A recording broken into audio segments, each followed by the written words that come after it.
6 नवंबर 2000 के दिन कई महीनों से की गई प्लानिंग रंग लाने वाली थी और लंदन के मिलेनियम डोम से 35 करोड़ पाउंड्स का डायमंड चोरी होने वाला था। चोरों ने पास ही के कोल यार्ड में एक जेसीबी और डोम बिल्डिंग के पास थेम्स नदी में एक स्पीड बोट तैनात की हुई थी, लेकिन अचानक से उन्हें रास्ते में पुलिस की गाड़ी के सायरन सुनाई देते हैं। चोर पैनिक करने लगते हैं और मिशन को अबॉर्ट करने का फैसला लेते हैं, लेकिन अभी भी मिशन कैंसिल तो हुआ नहीं था और कुछ ही घंटों में डायमंड फिर से चोरी किया जाना था। तो क्या है इस हाई प्रोफाइल चोरी की कहानी, आइए जानते हैं आज की इस वीडियो में। देखिए, इस रॉबरी की डिटेल में जाने से पहले हमें नवंबर नहीं बल्कि फरवरी के महीने में जाना होगा, जब साउथ लंदन का पुलिस स्टेशन हाई अलर्ट पे था, क्योंकि अभी अभी ये खबर आई थी कि कुछ बॉम्ब ब्लास्ट रिपोर्ट किए गए हैं और उन्हें लगा है कि एक टेररिस्ट अटैक हो गया है। पुलिस जब घटना स्थल पर पहुंची तो उन्होंने देखा कि कुछ व्हीकल्स में आग लगी हुई है और चारों तरफ मलबा पड़ा है, लेकिन जल्द ही उन्हें समझ में आ गया था कि ये कोई टेररिस्ट अटैक नहीं था बल्कि एक रॉबरी की कोशिश थी। हुआ यूं था कि सिक्योरिटी वैन में 1 करोड़ पाउंड्स को साउथ लंदन से ले जाया जा रहा था। तभी गनमैन से भरे एक ट्रक ने सिक्योरिटी वैन पर हमला कर दिया। उनके ट्रक पर ऑलरेडी एक शार्प ऑब्जेक्ट लगा हुआ था ताकि वो वैन से टकराते ही वो उसके अंदर छेद कर दें और उन्हें अंदर घुसने का रास्ता मिल जाए। लेकिन उसी समय एक मोटरसाइकिल राइडर भी उस रोड पर था जिसने ये सब नोटिस किया और उसे लगा कि ये ट्रक रास्ते को ब्लॉक कर रहा है। गुस्से में आकर वो ट्रक के पास गया और जब उसने दरवाजा खोलकर देखा कि ट्रक खाली है तो उसने उसकी चाबी निकाल ली। जैसे ही वो चोर वापस ट्रक पर लौटे तो उन्होंने देखा कि ट्रक के अंदर तो चाबी ही नहीं लगी हुई है, जिससे घबराकर वो वहां से पैदल ही भागने लगे और पास ही तैनात की गई स्पीड बोट में बैठकर फरार हो गए। फरार होने से पहले उन्होंने ट्रक के अंदर मौजूद बॉम्ब को भी एक्टिवेट कर दिया, जिससे बड़ा धमाका हुआ और जो भी सबूत उसके अंदर थे वो भी जलकर खाक हो गए। अब इसके बाद पुलिस तुरंत हरकत में आ जाती है। उन्होंने आसपास के सभी बैंक्स और एटीएम्स को इस तरह के रॉबर्स के बारे में आगाह कर दिया, लेकिन जुलाई 2000 में एक बार फिर उन्हें ऐसी ही एक घटना के बारे में खबर मिलती है।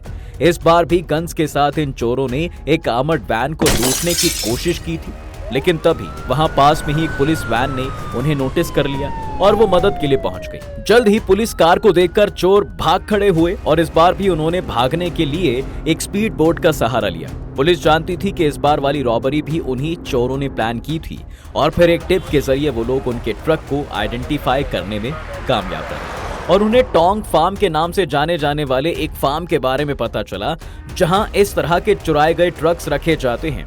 उन्हें मालूम चला कि जिस ट्रक को इस दूसरी रॉबरी के लिए इस्तेमाल किया गया था वो भी 1 महीने पहले टोंग फार्म में देखा गया था और थोड़ा छानबीन के बाद उन्हें ये भी पता चल गया कि ये फार्म ली वेनहैम नाम के एक स्क्रैप डीलर का है, जो कि पहले भी पुलिस की नजर में आ चुका था। ली के बारे में पहले भी पुलिस के पास कंप्लेंट्स थी, लेकिन ये रॉबरी से नहीं बल्कि मारपीट से जुड़ी हुई थी, इसलिए पुलिस ने सीधा उसे अरेस्ट तो नहीं किया बल्कि वो अब उसकी जासूसी करने लगे। फार्म की क्लोज मॉनिटरिंग में उन्हें दिखाई देता है कि फार्म के अंदर एक जेसीबी को भी लाया गया और साथ ही वेनहैम के साथ कुछ और क्रिमिनल्स भी इन रॉबरीज में शामिल थे। फार्म पर ही उन्होंने रे बेस्टन और विलियम कॉकरान को देखा, जो कि दोनों ही प्रोफेशनल क्रिमिनल्स थे और अब उनके ऊपर भी नजर रखनी शुरू कर दी गई। जो आदमी उस दिन वो ट्रक चला रहा था उसकी पहचान भी टेरेंस मिलमैन के रूप में की गई और वो भी एक पुराना क्रिमिनल था जो पहले भी कई मामलों में जेल जा चुका था। 25 अगस्त के दिन पुलिस ने एक बोट को भी डिटेक्ट किया जो इस ग्रुप द्वारा भागने के लिए इस्तेमाल की गई थी और इसे भी टोंग फार्म में ले जाया जा रहा था। पुलिस को ये शक होने लगा कि ये ग्रुप फिर से कुछ बड़ा प्लान कर रहा है, लेकिन इसकी जानकारी उन्हें अभी नहीं थी। जल्द ही एक पुलिस ऑफिसर ने रिपोर्ट किया कि ली ने लंदन के मिलेनियम डोम में होने वाले एक इवेंट के लिए एक फैमिली टिकट खरीदा है और यहाँ से उन्हें शक होना शुरू हो गया था। थोड़ी सी छानबीन से पता चलता है कि इस बिल्डिंग के अंदर 35 करोड़ पाउंड का एक बेशकीमती डायमंड है भैया, जो उनका टारगेट हो सकता है और इसके साथ साथ इस डोम के पास से ही थेम्स नदी भी गुजरती है।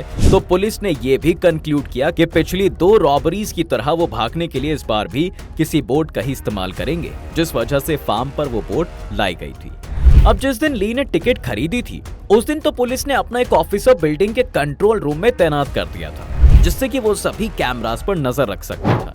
इस ऑफिसर ने ये नोटिस किया कि ली और उसके साथी बहुत ध्यान से बिल्डिंग के सभी एंट्री और एग्जिट पॉइंट्स को स्टडी कर रहे थे और साथ ही उस डायमंड के आसपास भी उन्होंने कई तस्वीरें खींची और वीडियोस रिकॉर्ड की। ये सभी सबूत कोर्ट के लिए काफी नहीं थे, जिस वजह से पुलिस का ये प्लान था कि इन्हें रंगे हाथों ही पकड़ना होगा।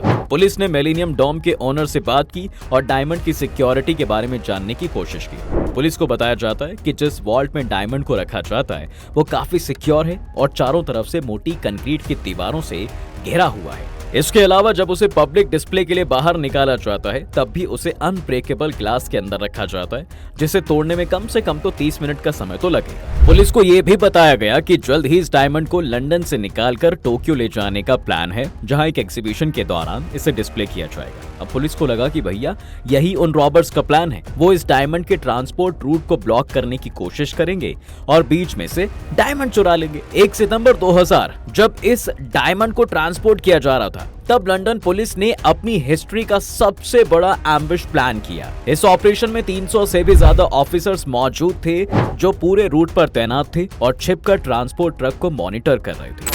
इसके साथ साथ उन्होंने नदी पर भी कुछ पेट्रोल बोट्स को तैनात कर दिया था जो आसपास की सारी मूवमेंट्स को कैप्चर कर रही थी। पुलिस ने असली डायमंड को एक फेक डायमंड से रिप्लेस कर दिया था और ट्रक में उसी को ट्रांसपोर्ट किया जा रहा था। एक आर्म्ड कॉन्वॉय के अलावा कई हेलीकॉप्टर्स को भी स्टैंड बाय पर रखा गया था ताकि कुछ भी गड़बड़ होने पर मदद बुलाई जा सके।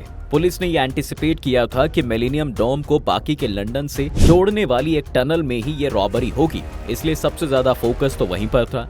लेकिन पुलिस की सारी प्लानिंग फेल हो गई क्योंकि उस दिन कुछ हुआ ही नहीं। उन्हें ये समझ में ही नहीं आया ये कैसे हो सकता है। इस ऑपरेशन में पुलिस ने हजारों पाउंड्स का खर्चा किया था और साथ ही कई महीनों की सर्विलांस भी इसमें शामिल थी। लेकिन जब रॉबर्स उस दिन नहीं आए तो पुलिस को ये लगने लगा कि शायद उन्हीं के बीच में जरूर कोई करप्ट ऑफिसर है जिसने उन्हें इस ऑपरेशन की खबर दी होगी। जल्द ही सिक्योरिटी कैमरास को मॉनिटर करने वाले ऑफिसर ने खबर दी कि ली और विलियम को डायमंड की फोटोज खींचते हुए डोम में देखा गया है। इस समय डोम में जो डायमंड मौजूद था वो असली नहीं था क्योंकि उसे तो टोक्यो भेज दिया गया था। लेकिन फिर भी ली और उसके साथी को जब वहां पर देखा गया तो उन्हें समझ में आया कि ली को पता ही नहीं था कि उस दिन डायमंड को ट्रांसपोर्ट किया जाना है, जिस वजह से उस दिन कोई रॉबरी हुई ही नहीं। पुलिस ने फिर भी उस पर नजर रखनी शुरू कर दी और इस बार उन्हें उनके 5वें साथी एल्डो के बारे में भी पता चला जो कि एक रियल एस्टेट डेवलपर था। इस बीच पुलिस को जिस चीज ने सबसे ज्यादा कंफ्यूज किया था वो था उस जेसीबी का फार्म पर मौजूद होना, क्योंकि वो नहीं समझ पा रहे थे कि कैसे इसका इस्तेमाल रॉबरी के लिए किया जाएगा। इसके बाद 6 अक्टूबर के दिन इस जेसीबी की मूवमेंट की खबर आती है। ये देखा जाता है कि जेसीबी को टोंग फार्म से निकालकर साउथ लंदन के एक कोल यार्ड में ले जाया जा रहा है जो कि डोम से कुछ ही मिनटों की दूरी पर है। इसी समय जापान से वो डायमंड भी वापस आ गया था और दोबारा मिलेनियम डोम में रख दिया गया था। इस जेसीबी के आसपास भी अब पुलिस ने सर्विलांस को बढ़ा दिया था और ये देखा गया कि गैंग मेंबर्स इस जेसीबी पर काम कर रहे हैं और उसे मॉडिफाई करने की कोशिश में हैं। लेकिन इन मॉडिफिकेशन से उन्हें क्या हासिल होने वाला था, इसके बारे में पुलिस पूरी तरह से अनजान थी। इसी दौरान पुलिस ने एक और चीज भी नोटिस की। उन्होंने देखा कि जब भी ये गैंग मेंबर्स मिलेनियम डोम में डायमंड को देखने आते थे, उस दिन नदी में हाई टाइड होती थी। पुलिस को यहाँ ये समझ में आया कि जब एक रिवर में हाई टाइड होगी तो चोरों के पास 30 मिनट की एक विंडो होगी जिसमें वो बोट का इस्तेमाल करके भाग सकते हैं। इस समय पर उन्हें डिटेक्ट कर पाना और उनका पीछा कर पाना दोनों ही बहुत मुश्किल काम थे, स्पेशली अगर वो पहले से प्रिपेयर्ड ना हो। इसलिए अब पुलिस ये भी जान गई थी कि जिस दिन भी चोरी होगी वो हाई टाइड वाला दिन ही होगा। अगली हाई टाइड 6 नवंबर के दिन थी और ये मंडे भी था जब डायमंड को पब्लिक डिस्प्ले के लिए बाहर निकाला जाता है। इस बार पुलिस ने दोबारा से पूरी प्लानिंग की और डोम के आसपास सिविलियन क्लोथ्स में पुलिस ऑफिसर्स को तैनात कर दिया गया। इसके अलावा बहुत सारे पुलिस ऑफिसर्स बिल्डिंग के स्टाफ के भेष में भी अंदर घूम रहे थे और क्योंकि उन्हें पता था कि रॉबर्स के पास हथियार भी हो सकते हैं, इसलिए सफाई कर्मचारियों के रूप में जो पुलिस वाले तैनात थे उन्होंने अपने गार्बेज बैग्स में हथियार भी छिपा रखे थे। सुबह के 6:50 पर पुलिस ने जेसीबी की मूवमेंट को डिटेक्ट किया और उन्हें ये खबर दी गई कि वो कोल यार्ड से निकलकर बाहर रोड पर आ गई है। जेसीबी का पीछा किया गया और ये बात साफ हो गई कि ये डोम बिल्डिंग की तरफ ही जा रही है। लेकिन इससे पहले कि कुछ और किया जा सकता, रोड पर एक ट्रैफिक एक्सीडेंट हो गया जिस वजह से वहां पर भी पुलिस की एक गाड़ी आ गई। पुलिस को रास्ते में देखकर ये चोर घबरा जाते हैं और उन्होंने मिशन को अबॉर्ट कर दिया। पुलिस उनकी बोट पर भी नजर रख रही थी, जिसे जल्दी ही नदी से हटा दिया गया और ये जेसीबी भी वापस कोलयार्ड में लौट गई। पुलिस के लिए ये अच्छे साइंस नहीं थे, क्योंकि ये दूसरी बार था जब उनका प्लान किया गया ऑपरेशन फेल हो गया था। अभी इस पूरे ट्रैप को बिछाने में पुलिस काफी सारा पैसा खर्च कर चुकी थी और साथ ही बहुत सारा स्टाफ भी सिर्फ एक चोरी को रोकने और रॉबर्स को रंगे हाथों पकड़ने के लिए कमिट कर दिया गया था, लेकिन उनके हाथ कुछ भी नहीं लगा। पर अब पुलिस के लिए अभी भी एक मौका बाकी था, क्योंकि अगले दिन यानी 7 नवंबर के दिन भी हाई टाइड थी, जिस वजह से उन्हें लगा कि शायद रॉबर्स एक बार फिर से अपने प्लान को एग्जीक्यूट करने की कोशिश जरूर करेंगे। उनका शक सही निकला, क्योंकि अगले दिन उन्हें खबर मिलती है कि रॉबर्स की बोट को दोबारा नदी पर तैनात कर दिया गया है और सुबह एक बार फिर से जेसीबी भी कोलयार्ड से निकलकर बिल्डिंग की तरफ जाने लगी। सुबह तकरीबन 9:30 बजे टूरिस्ट के लिए बिल्डिंग भी ओपन हो गई थी और 3 गैंग मेंबर्स जेसीबी के मॉडिफाइड केबिन के अंदर बैठकर अपनी पोजीशन ले चुके थे। पुलिस ने डोम के स्टाफ की जगह खुद के पुलिस ऑफिसर्स को तैनात कर दिया था, लेकिन तभी बिल्डिंग के पास एक स्कूल बस आकर रुकी।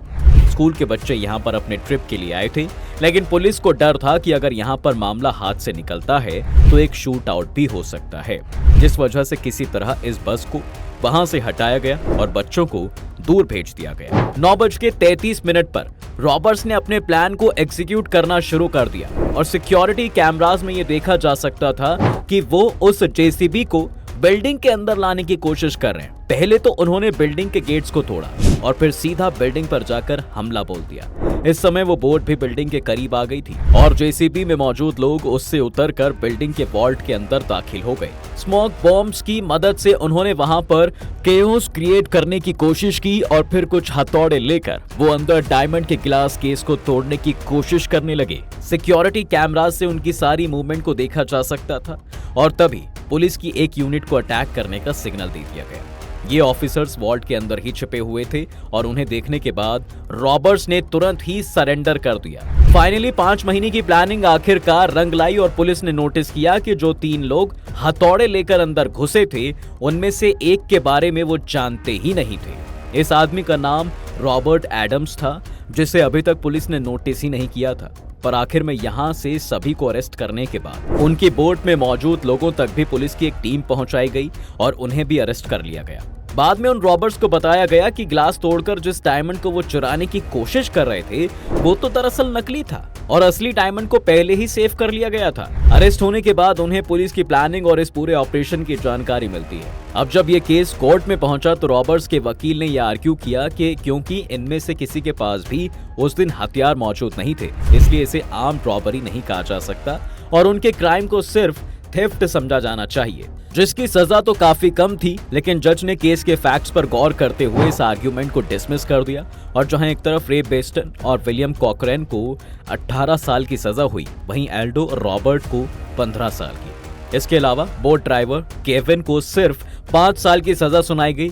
इस कॉन्स्पिरेसी को प्लान करने वाले ली को इस केस में तो सिर्फ 4 साल की सजा दी गई, लेकिन पिछली रॉबरीज में भी उसकी इन्वॉल्वमेंट के लिए उसे एडिशनल 9 साल के लिए जेल में रखा गया और इस तरह लंदन के इतिहास की सबसे बड़ी चोरी को पुलिस ने होने से टाल दिया। उम्मीद है आपको आज के इस वीडियो में काफी कुछ नया मिला होगा। अगर आपको ये वीडियो पसंद आया है तो वीडियो को लाइक करें और अगर आप इस चैनल पर नए हैं तो जाने से पहले चैनल को सब्सक्राइब करना भी ना भूलें।